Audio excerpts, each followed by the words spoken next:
Study IQ IAS, आपका selection हमारा मिशन। तो यूएस और ईयू की टेंशन्स यहां पर बढ़ती हुई देखने को मिल रही है and the reason is Greenland, कि जहां पर यूएस के एम्बिशंस को देखते हुए ग्रीनलैंड और डेनमार्क ने एक सपोर्ट की डिमांड करी है यूरोपियन यूनियन से कि भैया हमें उस प्रकार के सपोर्ट की आपकी जरूरत पड़ेगी। एंड यूरोपियन यूनियन ने अपनी as a symbol of gesture वहां पर मिलिट्री की प्रेजेंस भी बढ़ाई है। बट द पॉइंट इज, ये जो पूरा सिलसिला यहां पर शुरू हुआ है, इसकी वजह से यूएस और यूरोपियन यूनियन के बीच का जो रिलेशनशिप है एंड नेटो का जो एक स्ट्रॉन्ग फाउंडेशनल स्ट्रक्चर है, कहीं ना कहीं उसके ऊपर इंपैक्ट पड़ता हुआ देखने को मिल रहा है। तो हालांकि ये पूरा मामला आपने डेफिनेटली पढ़ा होगा कि किस तरीके से ग्रीनलैंड की डिमांड यहां पर ट्रम्प भाई साहब द्वारा की जा रही है और किस तरीके का इंपैक्ट इन सभी चीजों का यहां पर पड़ रहा है। But the very fundamental thing जो कि एक्सपेक्टेड था कि यूरोपियन यूनियन और यूएस के बीच में एक इंपॉर्टेंट ट्रेड एग्रीमेंट, एक डील यहां पर साइन की जाएगी, अब वो डील भी यहां पर होल्ड पर जाती हुई देखने को मिल रही है। बट इससे भी ज्यादा जो कुछ रिपोर्ट्स यहां पर स्पेकुलेशन हाईलाइट करते हैं, वो ये करते हैं that if European Union wants to punish the US, कि क्या वो उसकी गवर्नमेंट सिक्योरिटीज जो उनके ट्रेजरीज हैं, यूएस ट्रेजरीज हैं, क्या वो उन्हें डंप कर सकते हैं?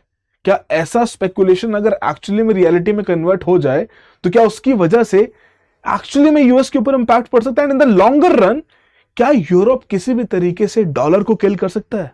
तो ये आज के सेशन में हम डिस्कस करेंगे, जानने की कोशिश करेंगे कि एग्जैक्टली क्या ये पूरा मामला है, specially with respect to this US treasuries, and कितना ये पॉसिबिलिटी है कि ऐसा कुछ पॉसिबल या ऐसा कुछ फ्यूचर में हो भी सके और उसका जो इंटेंडेड इफेक्ट है कि यूएस को यहां पर हर्ट करना है, वो इफेक्ट भी यहां पर देखने को मिल सके। तो ये डिस्कस करते हैं, आपको towards the end of the session एक कंप्लीट क्लैरिटी यहां पर जरूर मिल जाएगी। तो मेरा नाम अरविंद गुलेरिया है, शुरुआत करते हैं आज के सेशन की। तो बेसिकली यूएस ट्रेजरीज, जैसे कि हमारे भारत सरकार द्वारा जो बॉन्ड्स इशू करते हैं हम गवर्नमेंट सिक्योरिटीज कहते हैं, वैसे जो यूएस गवर्नमेंट वहां पर अपने बॉन्ड इशू करती है अपनी डेट की रिक्वायरमेंट को पूरा करने के लिए, अपनी बोरोइंग की रिक्वायरमेंट को पूरा करने के लिए, उन्हें हम यूएस ट्रेजरीज कहते हैं। अब हालांकि देखने में तो लग रहा है कि भैया चलो ये तो सरकार का डेट है या सरकार का एक बॉन्ड है जो कि वो इशू कर रहा है, बट ये सिर्फ वही रोल यहां पर प्ले नहीं करता। आपको पता है कि, और आपने सुना भी होगा इस चीज के बारे में, कि यूएस का जो डॉलर है वो सर्व करता है एज अ रिजर्व करेंसी। दुनिया भर के जो सेंट्रल बैंक्स हैं उसे अपने फॉरेक्स में स्टोर करके रखते हैं। वो स्टोर किस तरीके से करके रखते हैं? Through these US treasuries, because ये डॉलर डिनोमिनेटेड है। इन्हें स्टोर करना मतलब एक तरीके से डॉलर को स्टोर करना, राइट? ग्लोबल फाइनेंस में कोलैटरल के तरीके से यूज किया जाता है। जैसे कि इंडिया में अगर हमारे को कोई उधार लेना तो हम भी यहां पर गवर्नमेंट सिक्योरिटीज का यूज करते हैं, बैंक्स गवर्नमेंट सिक्योरिटीज का यूज करते हैं आरबीआई से उधार लेने के लिए। एंड एक तरीके का एक बेंचमार्क है रिस्क फ्री रिटर्न्स का, कि जहां से आपको कंप्लीट ट्रस्ट है यूएस सरकार के ऊपर, यूएस गवर्नमेंट के ऊपर, एंड उसी बेसिस पर उनको आप उधार प्रोवाइड कर रहे हैं और उसके बदले में आपको ये यूएस ट्रेजरीज यहां पर इशू की जा रही हैं। And close to 60% of the global forest reserves जो आपके यूएस एसेट्स में है, वो मेनली यूएस ट्रेजरीज में ही स्टोर किए जा रहे हैं। तो it is just not like any other bond जो कि किसी सरकार ने यहां पर इशू किया, नहीं। ये एक ऐसा टूल है, एक ऐसा फाइनेंशियल एसेट है जो कि दुनिया भर के सेंट्रल बैंक्स यहां पर अपनी वेरियस ट्रांजैक्शंस में यूज करते हैं, स्पेसिफिकली अपने फॉरेक्स रिजर्व्स को मेंटेन करने के लिए यहां पर यूज करते हैं। अब यहां पर जो क्लेम्स आ रहे थे वो क्लेम्स किस तरीके के थे और रिपोर्ट्स क्या कहती हैं? रिपोर्ट्स कह रही थी कि भैया यूरोप के पास क्लोज टू $10 ट्रिलियन के एसेट्स अवेलेबल हैं यूएस के, जिन्हें अगर वो डंप कर दें तो उसका इंपैक्ट यूएस इकोनॉमी के ऊपर एक बहुत बड़ा पड़ सकता है। तो पहली बात तो एक चीज क्लियर करनी बहुत जरूरी है कि 10 से 12 ट्रिलियन डॉलर्स का जो यहां पर एसेट बताया जा रहा है, उसमें से प्राइमरीली 6 ट्रिलियन डॉलर तो यूएस इक्विटीज में यहां पर होल्ड किया जा रहा है, राइट? एंड बाकी के जो बचे आपके यूएस ट्रेजरीज वो हार्डली $2 ट्रिलियन के, और ये नवंबर 2025 तक का डेटा यहां पर कहता है, जो कि यूरोपियन यूनियन द्वारा यहां पर होल्ड किया जा रहा है या ईयू द्वारा यहां पर होल्ड किया जा रहा है। And let me be very clear, ये जो हम अमाउंट की बात कर रहे हैं, ये अमाउंट किसी भी तरीके से हम ये नहीं कह रहे हैं कि ये कंप्लीटली सारा का सारा यूरोपियन यूनियन की जितनी भी गवर्नमेंट्स उनके द्वारा होल्ड किया रहा है, नहीं। It is primarily being held by the private players, because उन्हें भी उस प्रकार के अपने एसेट्स की जरूरत है, उन्हें भी उस प्रकार के अपने वेरियस इन्वेस्टमेंट्स यहां पर वो कर रहे हैं। तो डेफिनेटली कोई भी अपनी बिना बात तो यूएस इक्विटीज यहां पर नहीं बेचेगा। कंपनीज वेल परफॉर्मिंग है, अच्छा रिटर्न जनरेट करके दे रही है, तो कोई भी अपनी ऐसी यूएस इक्विटीज को डंप नहीं करेगा। तो पहला तो ये मिसकंसेप्शन अपने जहन से जरूर निकाल देना कि ये किसी भी तरीके से जो 10 से 12 ट्रिलियन डॉलर के नंबर की बात करी वो यूएस ट्रेजरीज का नहीं है। यूएस ट्रेजरीज का नंबर हार्डली $2 ट्रिलियन का यहां पर देखने को मिलता है, जो कि ईयू द्वारा होल्ड किया जाता है। But very interestingly, if you look at the whole portfolio of US treasuries, तो यूएस द्वारा ट्रेजरी इशू की गई हैं, उनमें से कितना किसके पास है? तो वहीं एशिया में देखें तो भैया ये नंबर आपके सामने यहां पर अवेलेबल, जापान का सबसे ज्यादा है, फिर चाइना के पास है। यूरोप के केस में अगर आप यूके को निकाल दें तो बाकी देशों का एक बेसिक सा आइडिया आपको यहां पर दे दी गई कि क्लोज टू 28 या let us say that 2 point something trillion dollars तक का यहां पर पैसा जो है यूएस ट्रेजरीज के थ्रू यहां पर इन्वेस्टेड है, राइट। तो यूरोपियन कंट्रीज होल्ड करती है nearly 40% of the foreign US treasuries, जिसमें यूके भी यहां पर इंक्लूड किया गया है। बट द पॉइंट इज कि ये पैसा जो इन्वेस्ट किया गया है ये इन्वेस्टमेंट है, एंड कोई भी अपनी इन्वेस्टमेंट को because of the certain tensions वहां पर डंप नहीं कर देगा। ये समझना बहुत ज्यादा क्रूशियल है, राइट। तो यहां पर क्यों यूरोप उस तरीके से ट्रेजरीज को वेपनाइज नहीं कर सकता? Because coordination problem, because most of these treasuries are hold by the private institutions. Pension funds यहां पर होल्ड करके बैठे हैं, म्यूचुअल फंड्स यहां पर होल्ड करके बैठे हैं। डेफिनेटली गवर्नमेंट्स और सेंट्रल बैंक्स ने भी यहां पर होल्ड किया होगा, बट डेफिनेटली इन सभी पार्टीज के बीच में कोऑर्डिनेशन लाना एक बहुत ही मुश्किल टास्क है ना जी। और कोई लीगल अथॉरिटी नहीं है कि जहां पर वो सभी को कहें कि भैया तुम सभी लोग यहां पर डंप करना शुरू कर दो। And moreover these are the kind of investments, अगर कोई भी अपनी इन्वेस्टमेंट्स को डंप करता है तो उस केस में उसे भैया लॉस भी बियर करना पड़ता है, सामने से कोई खरीदने वाला भी होना चाहिए। That is the point. ये ऐसी ट्रेजरीज हैं जो कि यूएस ने इशू कर दी है, ये ऐसे एसेट्स हैं जो कि बेच दिए गए हैं, अब उनका ट्रेड हो रहा है सेकेंडरी मार्केट में, राइट। तो अगर सामने से कोई खरीदने वाले नहीं रहेगा तो भैया वो और सस्ते दाम पे वहां पर बिकती जाएंगी, एंड इन्हीं पार्टीज को यहां पर लॉस भी यहां पर होता रहेगा। तो सेल्फ इन्फ्लिक्टेड लॉसेस एक और बहुत इंपॉर्टेंट पॉइंट है। एंड मोर ओवर जो डिपेंडेंस है यहां पर डॉलर के ऊपर, जो डिपेंडेंस है यहां पर डॉलर के ऊपर, वो भी बहुत सिग्निफिकेंट है। बहुत सारी यूरोपियन डील्स में, यूरोपियन ट्रेड में डॉलर का भी वहां पर यूज किया जाता है। सो डेफिनेटली फेड रिजर्व की जो स्वैप लाइन्स है उनके ऊपर बहुत सारी पार्टीज वहां पर डिपेंडेंट है डॉलर लिक्विडिटी के लिए, राइट। अगर ऐसा बेचा जाता है तो उसकी वजह से कहीं ना कहीं और एक प्रेशर यहां पर बिल्ड हो सकता है, और यहां पर जो डोमिनेशन है फेड रिजर्व की in terms of these financial deals वो और स्ट्रेंथन यहां पर हो जाएंगी। सो इतना एक लास्ट माइल का स्टेप लेना अभी फिलहाल के हिसाब से एक कोई किसी प्रकार का पॉलिसी मेजर देखने को नहीं मिल रहा। हाँ, ये जरूर है कि इस पूरे सिनेरियो में कुछ एक्सेप्शंस हमें जरूर देखने को मिले हैं कि कुछ पेंशन फंड्स हैं उन्होंने यहां पर बेचे हैं अपने ऐसे यूएस ट्रेजरीज को। बट द पॉइंट इज इधर दो पेंशन फंड्स आर डैनिश, और या फिर जो सेल किया भी गया है यूएस ट्रेजरीज का वो पहले से ही प्री प्लान्ड सेल यहां पर किया गया है। एंड वेरी इंटरेस्टिंगली जो एक इंपॉर्टेंट फैक्ट यहां पर सामने आता है, खासकर जब से ट्रंप एडमिनिस्ट्रेशन 2025 के अप्रैल महीने से यहां पर आई है, तो 2025 से लेकर 2000 नवंबर तक जितनी भी यूएस ट्रेजरीज यहां पर इशू की गई हैं उनमें से 80% यूरोप द्वारा यहां पर खरीदी गई हैं। अगर उन्हें इतना ही दिक्कत रहती या इतना ही कंसर्न रहता तो डेफिनेटली, मतलब ट्रंप एडमिनिस्ट्रेशन से भी अगर इतनी कंसर्न्स अगर उन्हें रहते तो डेफिनेटली वो उस प्रकार की परचेजेस यहां पर नहीं करते। इतना अनसर्टेनिटी होते हुए जब से टैरिफ का फिनोमिना वहां पर डिस्कस किया गया, उसको रोल आउट किया गया, उतनी अनसर्टेनिटी होने के बावजूद भी 80% ऑफ दीज यूएस ट्रेजरीज जो कि 2025 के अप्रैल से नवंबर महीने के बीच में यहां पर इशू की गई हैं, 80% of these are basically foreign treasuries are purchased by the Europe itself. तो डेफिनेटली इतना स्ट्रॉन्ग पोजीशन यहां पर होल्ड करने के बाद अब यूरोप सडनली तो इनको यहां पर बेचेगा तो नहीं, राइट। बट ये सारी चीजें फिर थोड़े समय के लिए प्लॉजिबल भी लगी। आपने डेफिनेटली सुना होगा कि हाँ भैया बिल्कुल प्लॉजिबल है, बिकॉज कंसर्न्स भी हैं कि जहां पर यूएस का जो खुद का अपना डेट लेवल्स है वो बहुत ज्यादा एक्सीडिंग नंबर्स है, 120+% यहां पर as a percent of GDP देखने को मिलता है। एनुअल जो डेफिसिट है 1.9 ट्रिलियन डॉलर्स तक का यहां पर देखने को मिलता है, और उनकी यील्ड भी यहां पर बढ़ती जा रही है, जिसकी वजह से जो डेट सर्विसिंग की कॉस्ट है, जो कॉस्ट ऑफ बोरोइंग है, वो भी उनके लिए बढ़ती जा रही है। बट यूएस एक स्टेबल इकोनॉमी है, एडवांस्ड इकोनॉमी है, राइट। उनका खुद का जो करेंसी वो एक रिजर्व करेंसी के तरीके से यहां पर काम करता है, उनके पास खुद के पास बहुत सारे गोल्ड रिजर्व्स यहां पर अवेलेबल हैं।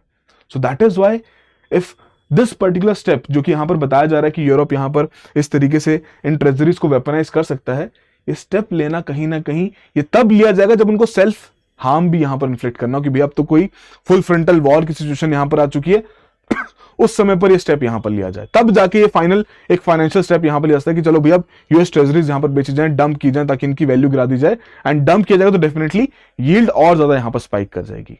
सो that is a very last mile measure. अभी जो टेंशन यहां पर हमें एस्केलेट होती हुई देखने को मिली, तो उनको थोड़ा धीरे धीरे डीएस्केलेट भी यहां पर किया जा रहा है। सो पावर जरूर होल्ड करते हैं, but that does not mean उसे एक्सरसाइज करेंगे, बिकॉज उससे अपना भी यहां पर नुकसान हो सकता है। तो इनिशियली बहुत सारी चीजें स्पेकुलेशन की वजह से एक मेजर ट्रेडिंग में हमें चेंज भी देखने को मिला कि बहुत सारे लोगों ने फिर यहां पर यूएस ट्रेजरीज को डंप करना शुरू कर दिया। बट एज सच यूरोप के केस में देखा जाए तो वो इतना इजीली डंप नहीं कर सकते। एक सिंपल सा सवाल आप सभी के लिए कि अगर आपका शार्प सेल ऑफ होता है यूएस ट्रेजरीज का, तो उसकी वजह से इंडिया के ऊपर क्या इमीडिएट इंपैक्ट पड़ेगा, जरा चैट बॉक्स और कमेंट बॉक्स में जरूर मेंशन कीजिएगा। And since we have been building a community जहां पर इकोनॉमी सब्जेक्ट अगर आपको बहुत टेक्निकल लगता है, आप कंसर्न्स फेस करते हैं, तो उसी सब्जेक्ट को हम थोड़ा और अच्छे से समझने के लिए, कम्युनिटी बिल्ड करने के लिए हम इस कम्युनिटी को यहां पर फॉर्म कर रहे हैं। आप डेफिनेटली इसका हिस्सा बन सकते हैं। दिस द क्यूआर कोड जिसे आप स्कैन कर सकते हैं। माफी चाहूंगा। एंड अगर आपके भी कुछ कंसर्न्स एंड डाउट्स है जिसमें कॉन्टैक्ट नंबर आप मुझे भी अप्रोच कर सकते हैं। I will be more than happy to answer every query. And since Republic Day की भैया आप सभी को बहुत बहुत शुभकामनाएं, और उसी उपलक्ष्य में हमारे द्वारा 77% तक का डिस्काउंट यहां पर ऑफर किया जा रहा है, जिसके तहत आज लास्ट डे है इस पर्टिकुलर सेल का, राइट। और ये हमारा 2027 को मद्देनजर रखते हुए नया बैच अनाउंस किया गया, जिसकी शुरुआत भी आज से यहां पर हुई है। बट एडमिशंस अभी भी आप सभी के लिए ओपन है। मॉर्निंग बैच है। द पॉइंट इज कि आपकी जो प्रिपरेशन 2027 की उसको बेहतर बनाया जा सके। एंड P2I इनिशिएटिव का ऑब्जेक्टिव ये है कि प्रीलिम्स से लेकर इंटरव्यू तक की जो पूरा प्रिपरेशन है उसे हम यहां पर कवर कर सकें। सब्जेक्ट बाय सब्जेक्ट कवरेज यहां पर रहे लाइव क्लासेस के थ्रू। ओवरऑल कंटेंट कवरेज को और बेहतर किया जा सके, उसके लिए आपके नोट्स आपको दिए जाते हैं, मेंटरशिप का एक्सेस यहां पर दिया जाता है, आंसर राइटिंग विद इवैल्यूएशन की जाती है, मॉक सेशंस यहां पर किए जाते हैं ताकि रिटेंशन को भी इंप्रूव किया जा सके। और अगर आप प्रीलिम्स क्लियर कर दें तो आपके लिए free of cost mains residential program भी यहां पर अवेलेबल रहेगा। And whatever amount you have paid to get this particular batch, वो अमाउंट भी आपको रिफंड बैक कर दिया जाएगा। And further interview guidance program में सारे प्रोग्राम्स आपके लिए यहां पर अवेलेबल रहेंगे। तो डेफिनेटली जाकर चेकआउट करें, एनरोल करें। And while enrolling you can use the code of ARG Life for the maximum discounts definitely आपको मिलेंगे यहां पर। एंड अगर फिर भी आपको कोई डाउट्स रहे, कंसर्न्स रहे, मेरा कॉन्टैक्ट नंबर यहां पर अवेलेबल है, आप मुझे भी यहां पर अप्रोच कर सकते हैं, राइट। नॉट एक्सेप्शंस कि यहां पर जैसे स्वीडन का लार्जेस्ट पेंशन फंड था, उसने यहां पर majority of their US treasury holdings है ना, 70 से 80 बिलियन डॉलर्स की जो आपकी ट्रेजरी होल्डिंग्स उनको यहां पर बेचा। तो ये प्री प्लान था, पहले से भी चल रहा था कि हाँ जी इनको बेचना है, बिकॉज वो अपना जो अनसर्टेनिटी का पैरामीटर है उसको प्रोटेक्ट करना चाहते हैं। देखिए ये जरूर है कि करंटली यूएस पॉलिसीज की वजह से यूएस ट्रेजरीज में अनसर्टेनिटी बहुत ज्यादा, जिसकी वजह से उसकी यील्ड भी बढ़ती हुई देखने को मिल रही है। But that does not mean the whole region और the whole block of you is going to dump them, right. Individually players यहां पर अपना अपना कॉल यहां पर ले रहे हैं, तो डेफिनेटली उसका इंपैक्ट थोड़ा बहुत पड़ता हुआ देखने को मिलेगा। एक यील्ड के ऊपर अपटिक यहां पर आएगा। डेनिश पेंशन फंड के केस में जो सेल कर रहे हैं उनका तो अपना खुद का रीजन है ही है यहां पर, राइट, क्योंकि वो भी जिस कंसर्न जिस कॉन्फ्लिक्ट के साथ यहां पर गो थ्रू कर रहे हैं यूएस के साथ, definitely they will take that call कि भैया कुछ तो यहां पर हार्म पहुंचाया जाए, राइट। बट जो थॉट था कि भैया पूरा का पूरा यू यहां पर कर सकता है, वो एक बहुत ही फार फेच थॉट, एक बहुत ही फुल फ्रंटल वॉर में अगर एंगेज हो तब जाके वो स्टेप वहां पर लिया जा सकता है। एंड मोर ओवर आप खुद देखिए ना कि बहुत सारा जो ट्रेड है ग्लोबली वो अभी भी डॉलर्स में यहां पर हो रहा है। ईयू के लिए खुद के लिए डॉलर्स बहुत ज्यादा जरूरी है अपनी फाइनेंसिंग के लिए, अपने वेरियस ट्रेड सेटलमेंट्स के लिए। तो इतना सडन इंपैक्ट यहां पर हम नहीं देख सकते, बट एक ग्रेजुअल चेंज यहां पर जरूर आया है कि जहां इंडिया और चाइना द्वारा यहां पर जरूर अपनी यूएस ट्रेजरी सेल की जा रही है। और वो यूएस ट्रेजरी सेल करने का ऑब्जेक्टिव उनका क्या है कि वो अपना फॉरेक्स रिजर्व में गोल्ड की वेटेज, गोल्ड का जो पार्टिसिपेशन उसे और इंक्रीज करना चाहते हैं। एंड हमेशा से हमने देखा है कि जब भी इकोनॉमी में, ग्लोबल इकोनॉमी में अनसर्टेनिटी रही है, उस समय पर गोल्ड का मैसिव परचेज वहां पर किया गया, जिसकी वजह से गोल्ड के जो रेट्स हैं वो भी हमें बढ़ते हुए देखने को मिलते हैं। तो अगर यही अनसर्टेनिटी बरकरार रही तो उस समय पर गोल्ड के रेट्स और यहां पर बढ़ सकते हैं। तो इंडिया और चाइना ने जो यहां पर किया है वो बेसिकली कंप्लीटली अनरिलेटेड है। They want to make sure कि भैया उनकी जो डिपेंडेंस है यूएस ट्रेजरीज के ऊपर उसे कम किया जा सके, वो डाइवर्सिफिकेशन मेजर है।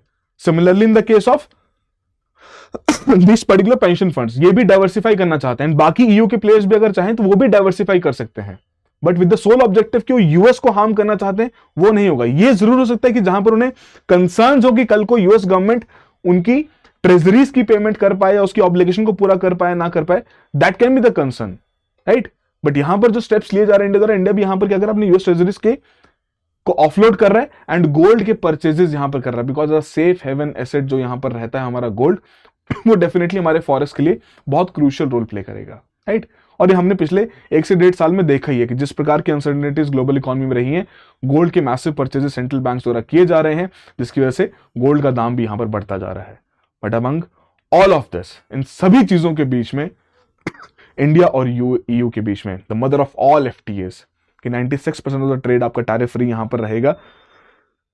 ये फाइनली एफटीए यहां पर अनाउंस कर दिया गया, मच अवेटेड एफटीए यहां पर अनाउंस कर दिया गया है just after the Republic day, जहां पर हमारे चीफ गेस्ट भी यूरोपियन यूनियन से ही थे, यूरोपियन कमीशन से ही थे। जरा चैट बॉक्स में उनका नाम जरूर मेंशन कीजिएगा, बट डेफिनेटली हम इस पर्टिकुलर ट्रेड डील को भी बहुत अच्छे से कवर करेंगे एंड समझेंगे किस प्रकार से यहां पर इंडिया हर एक संभव प्रयास कर रहा है अपने पूरे ट्रेड को डाइवर्सिफाई करने के लिए, अपने आत्मनिर्भरता को और बेहतर करने के लिए, and the longer run, in the longer run जो हमारे टारगेट्स हैं विकसित भारत के, उन्हें यहां पर अचीव करने के लिए। तो आई होप आज के सेशन से आप सभी को कुछ ना कुछ वैल्यू एडिशन जरूर हुआ हो। So that will be all the very best, have a good preparation.